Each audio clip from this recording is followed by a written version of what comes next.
A paz do Senhor Jesus, meu querido irmão, que bom que você está aqui conosco no canal Movidos por Missões. Esse canal foi criado para a propagação da Palavra de Deus. Nós entendemos que o Evangelho é querigmático, é proclamativo, ou seja, a fé vem pelo ouvir e ouvir a Palavra de Deus. O canal foi criado para causa missionária, expandir a causa missionária, foi criado também para o ensino da palavra do Senhor e para a pregação desta poderosa palavra. Nós daremos continuidade agora em nossa EBD, nossa classe de EBD. Nós estamos estudando aqui esta revistinha, Mensageiros de Deus em Tempos de Crise e de Restauração, profetas menores. Estudaremos todos os profetas menores. O tempo é propício, o tempo é de crise e Deus quer trazer restauração em meio à crise. Antes de continuar aqui de onde paramos na revista, eu gostaria de ler com você um comentário que está aqui inserido nesse compêndiozinho do Palman, através da Bíblia, livro por livro, que ele diz assim, um comentário do livro do profeta Oséias. Nos 3 primeiros capítulos, Jeová falou da infidelidade de Israel para com ele por meio de um sinal do matrimônio de Oséias. Nos capítulos 4 a 13, fala em linguagem clara a nação, mencionando os diferentes pecados que resultam da apostasia de Israel. Esta sessão consiste de muitos discursos de difícil análise. Podemos resumir o tema desta sessão da seguinte maneira: o pecado, a culpa de Israel e a exortação de Jeová para que se arrependam. Ora, aqui fala sobre apostasia. O que é apostasia, mestre? É o abandono da fé cristã. Agora sim, de onde partimos, os pecados da nação, né? Deus compara ali o casamento de Oséias, né? Ele encarna a profecia no próprio casamento, a infidelidade de Israel para com o próprio Deus. Mas quais os pecados dessa nação? Ora, para que possamos compreender melhor, irmãos, a mensagem de cada profeta desse menor, nós precisamos entender o contexto histórico, ou seja, a historicidade em 3 aspectos: no político, no religioso e no social. Assim eram vaticinadas, ou seja, profetizados. Vaticinar é sinônimo de profetizar. Assim eram vaticinadas as profecias. Elas atuavam sempre nesses contextos, no contexto político, ou no contexto social, ou no contexto religioso. Como estava o ambiente político na época do profeta Oséias? Na época do profeta Oséias, Israel já estava dividido aproximadamente 200 anos. O reino norte, irmãos, era um reino que se estendia pelas fronteiras de Damasco. Era o reino mais idólatra, 10 tribos. O reino sul, Judá, era o reino que permanecia mais fiel. Israel tinha receio na parte norte, irmãos, de ser atacado pela Assíria, que ficava ao leste de Israel, e pelo Egito, que ficava ao sul. Eles vinham crescendo em suas conquistas. Ingenuamente, Israel se vinculava com eles buscando a proteção ou na Assíria ou no Egito. Israel começou a titubear entre esses 2 países. A nação estava disposta a apelar a eles em meio à dificuldade, em meio à desolação. Israel queria apelar para esses reis, ao invés de proteger-se debaixo das asas do Altíssimo. Se Israel fosse atacado pela Síria, eles buscavam ali esperança no Egito.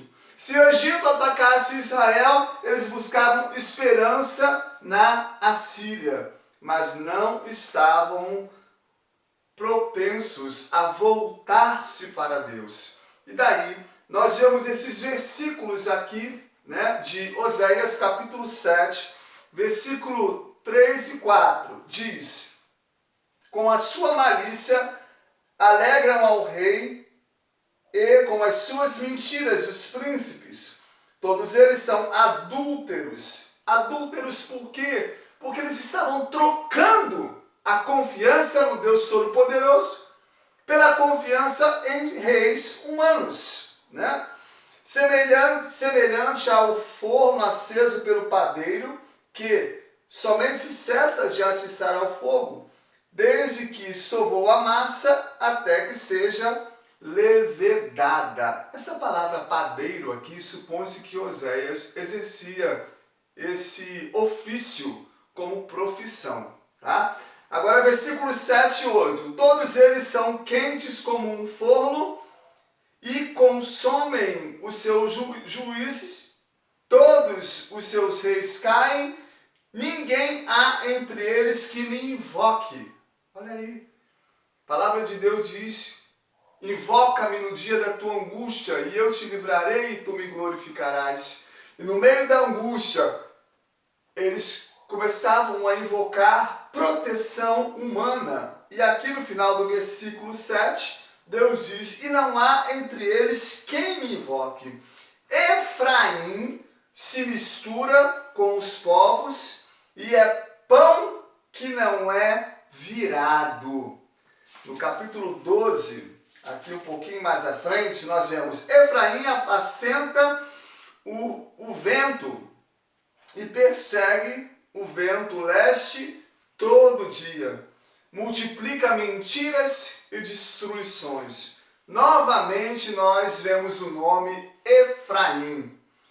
E essa expressão aqui, que está exatamente no versículo de número 8, Efraim se mistura com os povos e é como um pão não virado. A maior parte dessas profecias aqui, irmãos, haviam várias tribos ali no norte, mas eram destinadas justamente à tribo de Efraim. Deus, quando usa o profeta Oséias, filho de Beeri, ele usa para a parte norte, mas o foco é para a tribo de Efraim. Qual era o problema da tribo de Efraim? A tribo de Efraim encobria as suas próprias maldades. A tribo de Efraim encobria as suas próprias iniquidades. Então aí nós já vimos o ambiente político, o ambiente social. O ambiente social, Israel, por esta época, estava vivenciando uma prosperidade econômica fantástica. A política de Jeroboão trouxe grandes benefícios para a parte norte. Outro profeta menor, Amós, nós podemos ver em Amós 6,4, em Amós 3,15, que a prosperidade era tanta que alguns dormiam em camas entelhadas de marfim, e outros possuíam casa de inverno e de verão, conforme está registrado em Amós 3,15. Mas quero lhe dizer uma coisa: a prosperidade de uma igreja não testifica que Deus está com ela. Nem a prosperidade e nem a falta dela testifica a bênção de Deus sobre a vida de uma pessoa. E muito mais, eu pego a frase espetacular do saudoso Dr. Russell Shedd, abre aspas, diz ele: há ministérios que impressionam aqui na face da terra, mas não impressionam os céus. Fecha aspas. E aí então nós vemos o ambiente social, né? Aí a prosperidade econômica. E o ambiente religioso? No ambiente religioso, para compreendermos adequadamente esses livros proféticos, nós precisamos ver a história de Israel. E neste contexto aqui, a historicidade de Israel me diz que a nação estava dividida, né? Os impostos exorbitantes sendo cobrados tanto pela parte norte, tanto pela parte sul. Oséias viveu durante o reinado, convém ressaltar isso, tá? É de extrema relevância. Oséias viveu durante o reinado de Jeroboão II, tá? Não é Jeroboão I, não. Jeroboão II, tá? Quase 170 anos depois da morte de Jeroboão I. Tá? E ali ele cometeu exatamente os mesmos erros que Jeroboão I. Idolatria, cobrança excessiva de impostos, não temeu a Deus, não conduziu o povo para se arrepender dos seus maus caminhos e buscar ao Senhor. O povo estava completamente distante de Deus. O povo que foi criado para ser a sua herança, para ser povo de propriedade exclusiva de Deus, para ser um povo que seria exemplo para todas as nações, simplesmente estava completamente distante de seu Criador. A começar pelos próprios sacerdotes, né, que foram comparados a salteadores. De fato, roubavam, né? Roubavam e praticavam abominações e crimes. Isso está registrado em Oséias 6:2. Então aí nós vimos os três aspectos da onde circulavam as profecias. O aspecto religioso, o aspecto social e o aspecto político. E qual era, a priori, a mensagem de Oséias? Depois de encarnar, irmãos, o próprio sentimento da profecia através do seu casamento infeliz, Oséias transmitiu uma mensagem de juízo à parte norte de Israel. A nação deveria escutar a advertência a fim de que o seu inimigo maior, a Assíria, não os levasse em cativeiro. O profeta entregou uma profecia dura, mas ainda assim o profeta entregou a mensagem do Senhor à nação, dando-lhe a oportunidade. Deus é um Deus que dá oportunidades de nos corrigirmos, a fim de evitar o pior que estava por vir. Através dessa oportunidade, Deus estava querendo que aquele povo fizesse uma única coisa: se arrependesse. O profeta menor Oséias atribuiu os problemas morais e espirituais à nação por falta de conhecimento. Tá? Então Deus queria que aquele povo se arrependesse dos seus maus caminhos. Livro histórico do Novo Testamento, Atos dos Apóstolos, que narra os 30 primeiros anos da igreja primitiva, em Atos 2:38, quando no discurso de Pedro ali, aproximadamente 3.000 pessoas são batizadas, nós vemos o apóstolo falando, no versículo 38 do capítulo 2, arrependam-se dos seus pecados, sejam batizados em nome de Jesus Cristo, para que vocês ganhem o dom do Espírito Santo. Deus não tolera o pecado. Deus ama o pecador, mas abomina o pecado. Mas satisfaz-se no arrependimento, que é, de fato, o único caminho para mudanças. Mudança implica uma conversão radical, metanoia, mudança total de mente, de comportamento.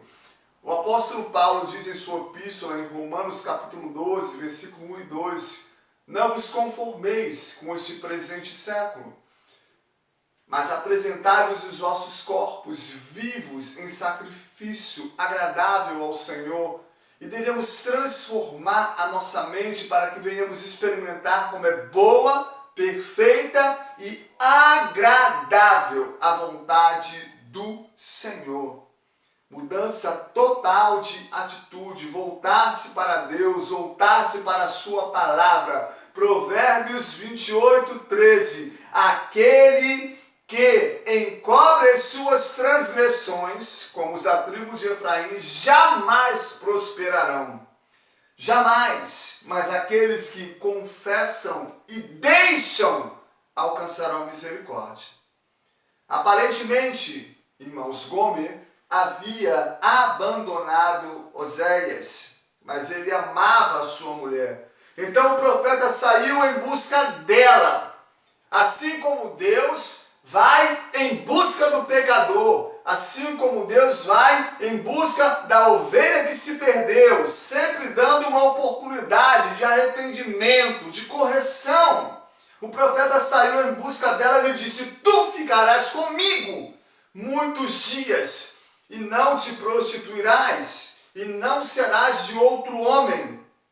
Assim eu quero ser para ti também. Oséias 3:3.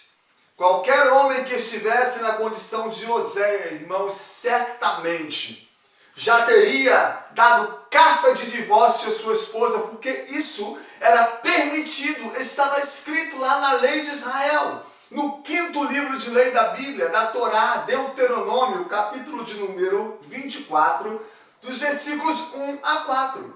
Qualquer pessoa que estivesse vivenciando aquilo que Oséias estava vivenciando, tinha todo o direito de abandonar a sua esposa.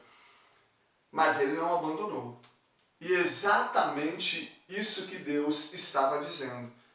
Eu não abandonarei a Israel. No entanto, Deus desejava fazer o mesmo em relação à nação traidora. Oferecer-lhe perdão, oferecer-lhe restauração. Né? E aí vai o apelo para o conhecimento. Os moradores da parte norte estavam privados do templo. O templo ficava em Jerusalém, na parte sul. Perderam contato com os sacerdotes, perderam contato com os levitas, né? As amizades eram outras. Cuidado com amizades, porque de repente você pode se extraviar, se perder, não ter mais o mesmo ardor pela palavra de Deus, o mesmo desejo de estar na casa do Pai, de adorá-lo, né? De reverenciá-lo. Assim estava o povo, longe dos levitas, longe dos sacerdotes, consequentemente distante das instruções das escrituras ministradas por eles. De modo otimista, o profeta incluiu em seu apelo o arrependimento na seguinte frase, Oséias 6:3. Conheçamos e prossigamos em conhecer ao Senhor. Não adianta, irmãos, não é somente naquele dia que você levantou o seu braço e disse: Senhor, me aceita no teu reino, e eu te aceito também. Escreve meu nome no livro da vida. E ali você frequentou as primeiras classes da escola bíblica. E aí começou a engatinhar na fé e parou. Não é isso, irmãos. É conhecer e prosseguir em conhecer ao Senhor. A nossa salvação precisa ser desenvolvida até a hora da nossa morte. Epístola de Paulo aos Filipenses, capítulo 2, versículo 12, parte B do versículo, diz que a nossa salvação precisa ser desenvolvida com temor e tremor. Vamos dar uma conclusão? Muitas vezes o sentimento de Deus foi afetado pelo pecado do seu povo. O pecado separa, entristece o coração de Deus de forma que Ele não ouve as nossas orações, né?